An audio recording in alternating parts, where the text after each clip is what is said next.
Hello everyone. Now in this session we are going to discuss about the differentiation of mitosis and meiosis.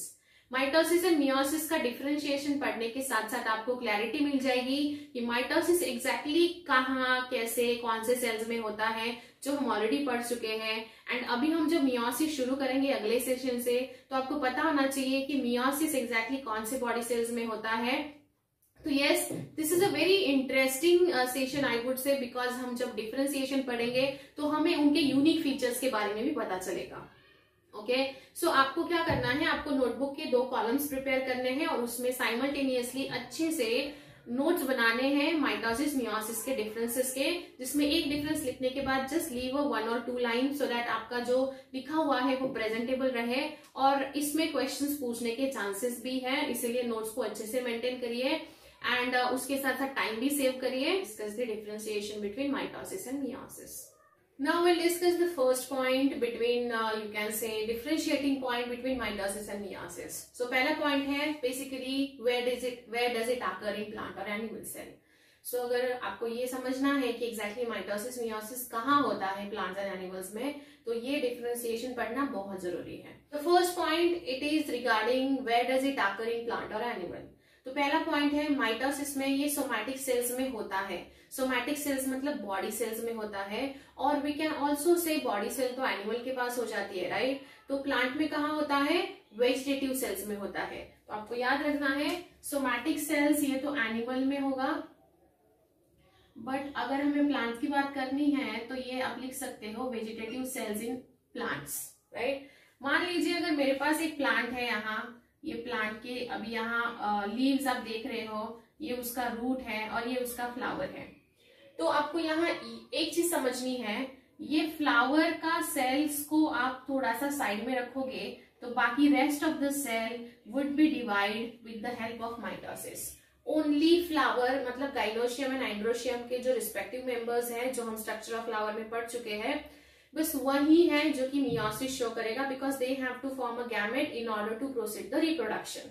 सो इसे याद रखिए, leaf, stem, root, जो भी flower के अलावा जो भी पार्ट होगा that would be reproduced by the mitosis. And even human में ऑल्सो, मतलब लाइक एनिमल में गोनाडल सेल्स होती है। गोनाडल मतलब देखिए यहाँ दिया है, meiosis occurs in reproductive cells or germline cells. When it comes to the animal, mitosis में somatic cells जो है, somatic cells would divide with the help of mitosis. Like आपको इसमें से क्या, जैसे हमने प्लांट में फ्लोरल पार्ट या जैसे हमने प्लांट में फ्लावर को यहाँ से निकाल दिया इन टर्म्स ऑफ माइटोसिस, वैसे हम इन केस ऑफ एनिमल्स में हम रिप्रोडक्टिव सेल्स को वहां से हटा देंगे। तो देखिए वहां लिखा है मियोसिस में रिप्रोडक्टिव सेल्स के बारे में सोचा जाता है। It occurs in reproductive cells और जर्मलाइन सेल्स। सो आपको यहाँ एक चीज याद रखनी है, कैसे याद रखोगे ये, देखिए रिप्रोडक्टिव सेल्स मतलब in terms of female it would be a ovary and in terms of male it would be a testis. So these are the cells would be considered in terms of meiosis, right. Then अगर हम इसकी बात करेंगे, plants की बात करेंगे, तो आप यहाँ लिख सकते हो रिप्रोडक्टिव मतलब फ्लोरल, यू कैन से अपेंडेजेस की सेल्स या फ्लोरल पार्ट्स की सेल्स, राइट। तो यहाँ एक चीज याद रखनी है, सोमैटिक मतलब सोमैटिक और vegetative cells apart from the germline और रिप्रोडक्टिव सेल्स, और मियोसिस में ओनली जर्मलाइन और reproductive cells, not vegetative cells और somatic cells, right. Okay, now ये समझ गए आप, तो आपको प्लॉइडी लेवल समझना बहुत इजी हो जाएगा। Next point would be cell undergoes mitosis may be haploid or diploid. It could be haploid or it could be diploid, दोनों भी हो सकता है। Like for example haploid मतलब N और diploid मतलब 2N. It could be haploid और diploid, दोनों टाइप की सेल्स यहाँ से डिवाइड हो सकती हैं, लेकिन मियोसिस में there has to be only haploidy. Haploidy maintain करनी है हमको, हैप्लॉइड करना है। वो क्यों होता है मैं आपको बताती हूँ थोड़ा टाइम के बाद, बट यहाँ समझ लीजिए हैप्लॉइड रहेगा। ऑलवेज रिमेम्बर, हमने इसके पहले भी पढ़ा है, gametes always have to be in the haploidy, ठीक है। बिकॉज क्या होता है, देखिए अगर मान लीजिए egg plus sperm, these are the gametes, ये अगर n होगा और ये अगर n होगा, then it would become a 2n, right. तो इसीलिए हर एक गैमेट को उसका आधा कंपोनेंट लेके चलना पड़ता है, और इन दैट वे दोनों को यूनाइट होके वो कंप्लीट कंपोनेंट फॉर्म करना पड़ता है। तो इसलिए हमें 2n मिलता है, वो होता है जाइगोट। सो इसलिए गैमेट्स हमेशा हैप्लॉइड में होने चाहिए, because 2 gamete come close to each other in order to proceed the fertilization form a zygote, that has to be a complete diploid होना जरूरी होता है। ठीक है, समझ में आ रहा है आपको? Now the next point in terms of mitosis is mitosis एक ही बार होता है। लाइक माइटोसिस मतलब mitosis prophase, metaphase, anaphase and telophase followed by cytokinesis and हमें डॉटर सेल्स मिल जाती हैं। बट देन मियोसिस में ऐसा नहीं होता है। It is a double, you can say stages, और it is a double division. कैसे डबल होता है देखो, मियोसिस 1 एंड मियोसिस 2, ऐसे दो मियोसिस 1 एंड मियोसिस 2 होते हैं। तो मियोसिस 1 में प्रोफेज से लेके टेलोफेज तक सारे 1 होते हैं, मियोसिस 2 में प्रोफेज से लेके टेलोफेज सारे 2 होते हैं। जैसे देखिए मैं समझा देती हूँ आपको, प्रोफेज 1, मेटाफेज 1, मियोसिस 1 में सारी स्टेजेस 1 रहेगी, मियोसिस 2 में सारी स्टेजेस 2 रहेगी। लेकिन इसका जो प्रोफेज 1 है ये थोड़ा सा लेंदी है, जिसमें 5 सब स्टेजेस है। हम पढ़ेंगे अभी इसको, इसके बाद हम मियोसिस ही पढ़ने वाले हैं। तो second point is also very interesting. अभी हम यहाँ देख सकते हैं ये कंपैरेटिवली सिंपल है, बिकॉज ये सिंपल सा मैकेनिज्म है, एक ही बार होता है, लेकिन वो बहुत ज्यादा कॉम्प्लिकेटेड है। मियोसिस कॉम्प्लिकेटेड है। A cell can undergo repeated mitosis, but then in case of meiosis it occurs only once, because gametes एक ही बार फॉर्म होने पड़ते हैं। मतलब ऐसा नहीं है कि जैसे अगर आपको चोट लगी है तो वहां in order to heal that kind of injury आपको वहां बहुत ज्यादा हेल्दी सेल्स का माइटोसिस करवाना पड़ेगा। जैसे फॉर एग्जाम्पल ब्लड सेल्स अगर उनकी लाइफ स्पैन खत्म हो रहा है तो नया ऐड करना पड़ेगा। So I mean to say that कि हमेशा आपकी बॉडी में चलता रहता है, लेकिन वो ओनली वंस करना पड़ता है। सो वो भी हम पढ़ेंगे। माइटोसिस में एक ही बार होता है, इसका लिटरल मीनिंग मत कंसिडर करिए, हम मियोसिस में उसको अच्छे से पढ़ेंगे। Chromosome number remain same, like जैसे यहाँ हमने 2n सेल कंसिडर किया था विच हैज 46 क्रोमोसोम। जब वो माइटोसिस कंप्लीट करी तो हमको 2n मिला, तो हमने लाइक 46, तो हमको ये पता है कि माइटोसिस में क्रोमोसोम नंबर्स को मेंटेन किया जाता है, they are constant with the parent one, and that is why it is called as equational division. इसलिए ऑलवेज रिमेंबर माइटोसिस को इक्वेशनल डिवीजन बोला जाता है। Why equational division? Because parent and daughter cells का chromosome number maintain किया जाता है by the mitosis.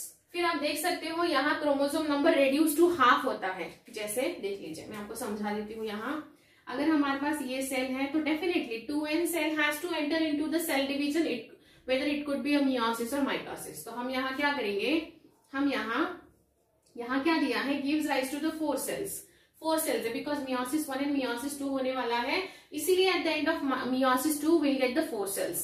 ठीक है, देखिए 2n है मतलब ये हमारी पेरेंट सेल है, ये पेरेंट सेल हो जाएगी। जब ये हमारे पास meiosis एंड में जब हमें 4 सेल्स यहाँ डिवाइड करके देती है, तो देखो 2n से n में कन्वर्जन हो चुका है। इट मीन्स ये 4 सेल्स है, it means chromosome number has reduce to half. So यहाँ क्रोमोसोम नंबर जो है रेड्यूस टू हाफ होता है मियोसिस में, बिकॉज मैंने अभी आपको बताया गैमेट्स हमेशा हैप्लॉइड होने चाहिए, इसीलिए यहाँ हैप्लॉइड ही मेंटेन करी जाती है। उसके बाद है द डॉटर न्यूक्लिया और cells form after mitosis are exactly similar with the parent one. जैसे हमने यहाँ पढ़ा पेरेंट डॉटर जैसा दिखेगी सेल, और डॉटर जो है एग्जैक्टली पेरेंट जैसी रहेगी। यही होता है माइटोसिस में। यहाँ ऐसा नहीं है, यहाँ वो सिमिलर तो पेरेंट के साथ बिल्कुल भी नहीं होगी, और एक दूसरी सेल्स एक दूसरे के साथ भी सिमिलैरिटी नहीं शो करती है, which results in the variation. ये वेरिएशन लीड करता है, हम इसको पढ़ने वाले हैं, काफी इंटरेस्टिंग है। उसके बाद देखो it takes part in the healing and repair. ये हीलिंग एंड रिपेयर करने का काम करता है, जैसे अभी हमने पढ़ा सिग्निफिकेंस ऑफ माइटोसिस में। And here actually it is responsible for the formation of gametes. Gametes form करने का इसके पास एक मेन फंक्शन है, जो हमारी बॉडी में अच्छे से मेंटेन किया जाता है बाय मियोसिस। ओके, सो ये उसके बेसिक से 7-8 डिफरेंसेस है। अभी हम उसके प्रोफेज के टर्म में भी 1-2 डिफरेंसेस पढ़ लेते हैं। नाउ सी, माइटोसिस में जो प्रोफेज है वो बहुत सिंपल है, हमने पढ़ा, जिसमें कोई कॉम्प्लिकेशंस नहीं है पढ़ने में, उसको अंडरस्टैंड करने में, लेकिन आप इजीली आराम से उसको समझ सकते हो। एंड बेसिकली माइटोसिस का prophase is of shorter duration. ये शॉर्टर ड्यूरेशन का है, whereas in case of meiosis prophase 1 is you can say complicated है, लेंदी है। प्रोफेज 2 थोड़ा सा ब्रीफ हो जाता है। And basically meiosis 1 and meiosis 2 का रिस्पेक्टिवली प्रोफेज 1 एंड प्रोफेज 2 है। दैट इज वाई हम यहाँ बोल सकते हैं कि ये कॉम्प्लिकेटेड प्रोसेस है, ये लॉन्गर ड्यूरेशन का होता है। क्यों? बिकॉज इसमें ना 5 सब स्टेजेस में ये फेज डिवाइड किया गया है। जैसे आप यहाँ देख सकते हो, प्रोफेज 1 जो है it has been divided into the 5 sub stages. 5 sub stages में डिवाइडेड है, एंड बिलीव मी यहाँ से ही नीट में बहुत ज्यादा क्वेश्चंस आते हैं। ये 5 सब स्टेजेस के जो अलग अलग सिक्वेंशियल इवेंट्स है, यूनिक इवेंट्स हैं, जो आपको याद रखने बहुत जरूरी है। तो यही आपको थोड़ी सी मेहनत करनी है और उसको याद रख लेना है। बाकी तो पूरा चैप्टर वैसे तो इजी है। उसके बाद आप देख सकते हो प्रोफेज जो है शॉर्टर ड्यूरेशन है, सिंपल है, अभी हमने पढ़ा थोड़ी देर पहले, लेकिन ये कॉम्प्लिकेटेड है बिकॉज इसमें 5 सब स्टेजेस आ जाती है, और वो 5 सब स्टेजेस आने के साथ साथ उसकी कॉम्प्लेक्सिटी बढ़ा देती है। किसकी? मियोसिस की। यहाँ आप देख सकते हो crossing over is absent because ये सोमैटिक सेल्स में होता है, सोमैटिक सेल्स में होता है, इसलिए क्रॉसिंग ओवर नहीं होगा। ये बॉडी सेल है, मान लीजिए यहाँ एक सेल है स्किन की, वही एग्जैक्टली दूसरी स्किन की सेल बनाई जाएगी और रिप्लेस या ऐड करी जाएगी। यहाँ ऐसा नहीं होता है। यहाँ जब एक प्लस स्पर्म यूनाइट होता है तो n मतलब ये 23 कैरी करेगा, plus this is n, this also carries a 23, becomes a zygote which is of 2n जो कि 46 है।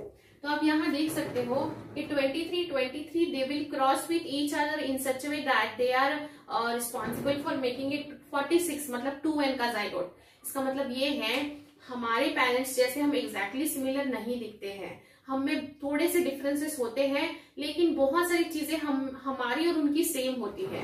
इन टर्म्स ऑफ यू कैन से आप बोल सकते हो इंटेलिजेंस हो सकता है, फिनोटाइपिक रिजेम्बलेंस हो सकता है, लाइक दिखने में बाय लुक वाइज हम बोलते हैं ना पापा जैसा है, मम्मी जैसा है। तो क्या होता है बेसिकली पूरा कंप्लीटली सेम नहीं होता है, वो वेरिएशंस आते हैं।